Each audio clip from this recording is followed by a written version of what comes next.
कि जांच कीजिए कि क्या बिंदु इतना इतना जो है क्या है समद्विबाहु त्रिभुज के शीर्ष। पहले आपको पता होना चाहिए कि समद्विबाहु त्रिभुज होता क्या है। तो वैसा त्रिभुज जिसकी दो भुजाएं आपस में बराबर हो उसे क्या कहते हैं, समद्विबाहु त्रिभुज। हम क्या करते हैं, एक त्रिभुज बना लेते हैं। अब हमको पता नहीं है कि ये त्रिभुज क्या है, ए बी सी।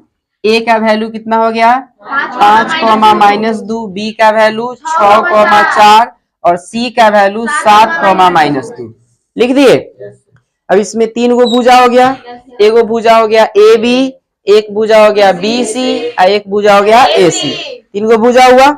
हम दूरी सूत्र की मदद से तीनों के बीच की दूरी निकालेंगे, ए बी बी सी ए सी निकाल लेंगे। यदि दो गो भुजा आपस में बराबर आ गया, सेम आ गया, तब हम कहेंगे कि यह समद्विबाहु त्रिभुज का शीर्ष है। अगर नहीं आया बराबर तो कहेंगे समद्विबाहु त्रिभुज के शीर्ष नहीं है। अगर यही कहता कि एक प्रकार का मतलब यह है समबाहु त्रिभुज है कि नहीं, तो फिर हम उसी तरह से दूरी सूत्र का प्रयोग करके ए बी बी सी ए सी निकालते, या तीनों के बीच की दूरी अगर सेम आता तो फिर हम कहते कि यह क्या है, समबाहु त्रिभुज है।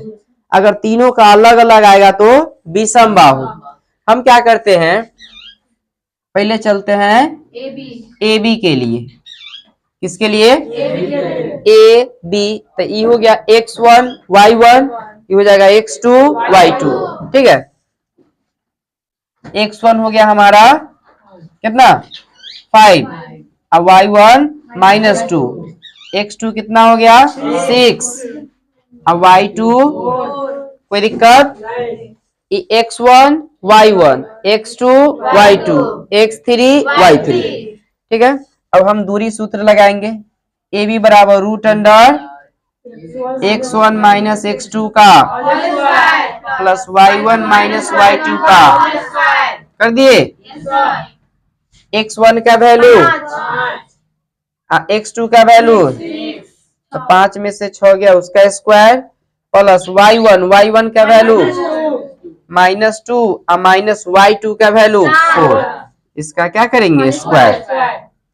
5 में से 6 गया तो -1 का, अब देखिए -2 और -4 मिलके -6 होगा, -2 और -4 मिलके -6, तो -6 का स्क्वायर। तो यहाँ पर -1 का स्क्वायर करेंगे 1 और 6 का स्क्वायर करेंगे तो माइनस माइनस प्लस, -6 गुने -6 बराबर +36। तो ये हो जाएगा 36। इस सब को जोड़ेंगे तो कितना हो जाएगा √37 इकाई। ये हो गया, ये था ए बी के लिए। अब फिर चलेंगे बी सी के लिए। फिर यहाँ लिखेंगे पुनः बी सी के लिए। किसके लिए, तो फिर वैसे ही इसमें चलेंगे। इस बार जो है अब बी सी है तो x1 y1 x2 y2। ठीक है, अब फिर ए जैसे कहने का मतलब में बी से सी पर चले तो बी वाला जो पॉइंट होगा 1 होगा उसके लिए, और सी वाला जो पॉइंट होगा वो 2 होगा। तो जैसे बी है तो बी का दोनों जो है x अक्ष और y अक्ष दोनों जो है उसको 1 मानेंगे, और सी वाला है उसको दोनों को 2 मानेंगे। तो यहाँ पर x1 का वैल्यू हो जाएगा 6 और y1 का वैल्यू हो जाएगा 4। इसमें आएंगे x2 का वैल्यू हो जाएगा 7, y2 का वैल्यू हो जाएगा -2। कोई दिक्कत। अब फिर से हम क्या अप्लाई करेंगे, BC लिखेंगे, दूरी सूत्र अप्लाई करेंगे तो x1 - x2 का प्लस y1 - y2 का। कोई दिक्कत। अब बताइए इसके लिए x1 का वैल्यू कितना है 6, x2 का वैल्यू 7, 6 में से 7 गया इसका स्क्वायर, y1 का वैल्यू 4 माइनस y2 का वैल्यू -2, इसका कौन जी स्क्वायर। 6 में से 7 गया -1 का प्लस, ये हो गया 4 माइनस +2 इसका, तो -1 का स्क्वायर करेंगे तो +1 और 4 2 6 और 6 का स्क्वायर 36। इसको जोड़ेंगे तो 36 और 1 2 तो सेम आ गया, आया कि नहीं। लेकिन तीसरा भी निकाल के देख लेते, कहीं हो सकता है तीनों बराबर हो तो समद्विबाहु होगा नहीं। तीसरा भी देख लेते हम लोग। तो ए बी हो गया, बी सी हो गया, अब कौन होगा ए सी। ए बी बी सी ए सी। अब यहां से चलते हम लोग ए सी के लिए। ऐसे भी ठंड चला गया, एसी की जरूरत नहीं है। यहां से भी ऑब्जेक्टिव रहता था कर सकते थे, लेकिन सब्जेक्टिव है, निकालना पड़ेगा। एसी के लिए तो अब हमारा पहले ए है उसके बाद सी है। तो ए वाला x1 y1 और सी वाला x2 2। x1 का वैल्यू 5 और y2 का x y1 का वैल्यू x2 का वैल्यू 7 और y2 का वैल्यू -2। x1 y1 AC बराबर root under x1 minus x2 का प्लस y1 माइनस y2 का। ठीक है, अब यहां से क्या करेंगे, x1 का वैल्यू कितना है 5, x2 का वैल्यू 7, 5 माइनस 7 का होल स्क्वायर प्लस y1 का वैल्यू -2 और माइनस y2 का वैल्यू -2। इसका कौन चीज 5 में से 7 गया, -2 का अब प्लस -2 हो जाएगा और माइनस माइनस +2 तो 0, -2 + 2 कितना हो जाएगा 0। तो ई हो गया आपका -2 का स्क्वायर करेंगे 4 और 0 है, 2 में से 2 गया 0, 0 का स्क्वायर करेंगे 0, यानी कि √4 और √4 किसका वैल्यू 2 का। तो ई निकला आपका √2 इकाई। ठीक है, तो अब हम यहाँ पर लिख सकते हैं, चूंकि क्या प्रूफ करना था हमको, समद्विबाहु त्रिभुज के शीर्ष है।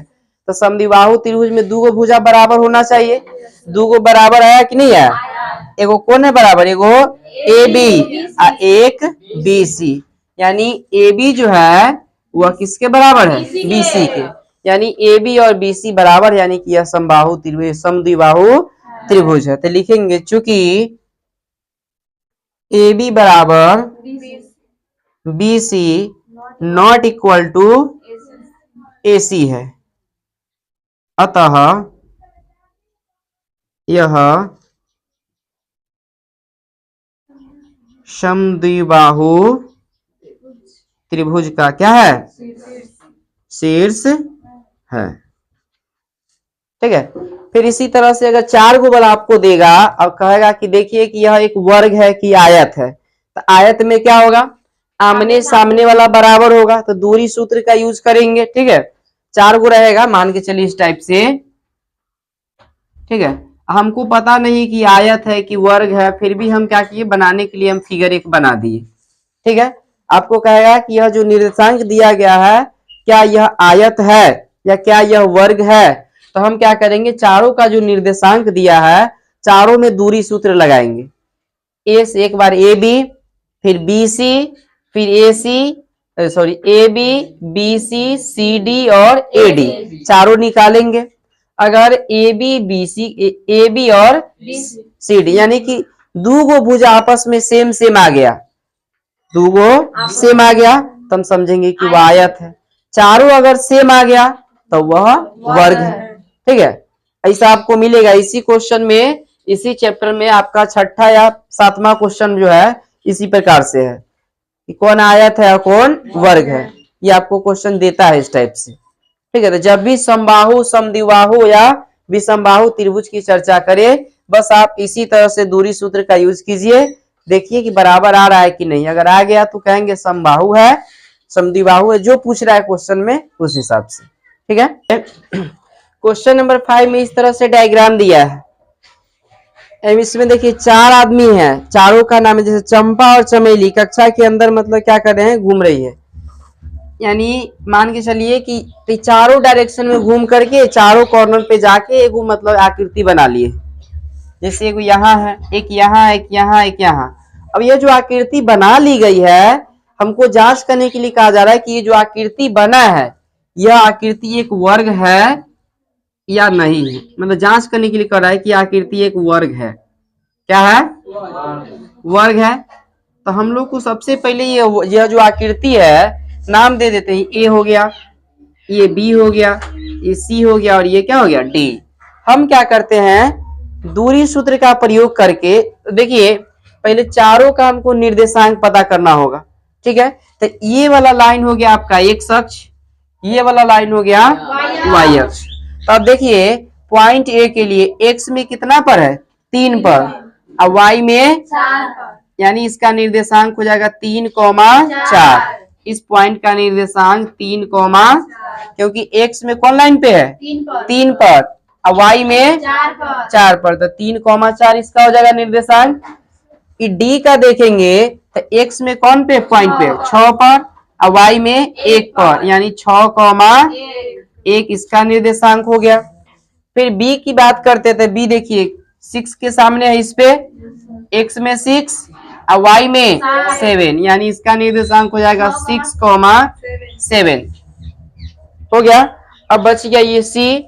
अभी सी देखिए क्या नंबर पे है, एक्स में 9 और वाई में 4, तो इसका निर्देशांक हो जाएगा 9,4। ठीक है, एक्स में 9 है और वाई में 4 है। अब बस वही दूरी सूत्र का प्रयोग करना है।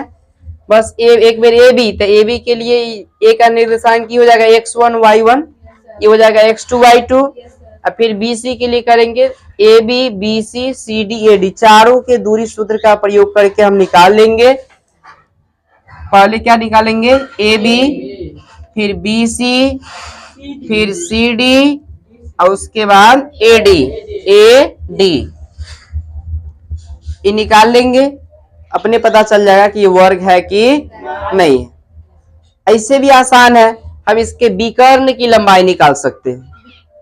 किसकी लंबाई, वर्ग के विकर्ण की लंबाई क्या होती है सेम। ठीक है, आप क्या कर सकते हैं ए सी और बी डी के बीच की दूरी निकाल लीजिए, दोनों दूरी आपस में क्या होगा सेम, तो वर्ग होगा। एक क्या होगा वर्ग होगा। शॉर्ट में करने के लिए जैसे मान के चलिए यह आकृति हुआ, लेकिन ये जो है ना आयत में भी जो है दोनों विकर्ण की लंबाई सेम होता है, वर्ग में भी आयत में भी, तो यहाँ पे फिर दिक्कत हो जाएगा। इसलिए क्या कीजिए आप यही A B B C C D A D चारों क्या कीजिए निकाल दीजिए। ठीक है, अपने आप को जो है क्या हो जाएगा पता चल जाएगा कि यह वर्ग है कि नहीं। क्वेश्चन दिया है कि वर्ग है तो निकाल लेंगे, निकालने से पता चल जाएगा कि वर्ग है कि नहीं। ठीक है, इसी टाइप से फिर क्वेश्चन नंबर 6 भी इसका यही है। क्वेश्चन नंबर 6 में भी यही काम जो आप क्वेश्चन नंबर 5 में है ना, कि मतलब चतुर्भुज बनाना है, तो चतुर्भुज भी एक प्रकार का वर्ग है और वर्ग भी एक प्रकार का चतुर्भुज है। तो बस ऐसी 4 को डायग्राम बना के उसी दूरी सूत्र का A B B C C D और ए डी निकाल दीजिएगा। ठीक है, तो ये सब नॉर्मल क्वेश्चन है, इसको आप कर सकते हैं। ठीक है, हम लोग नेक्स्ट बढ़ते हैं आगे।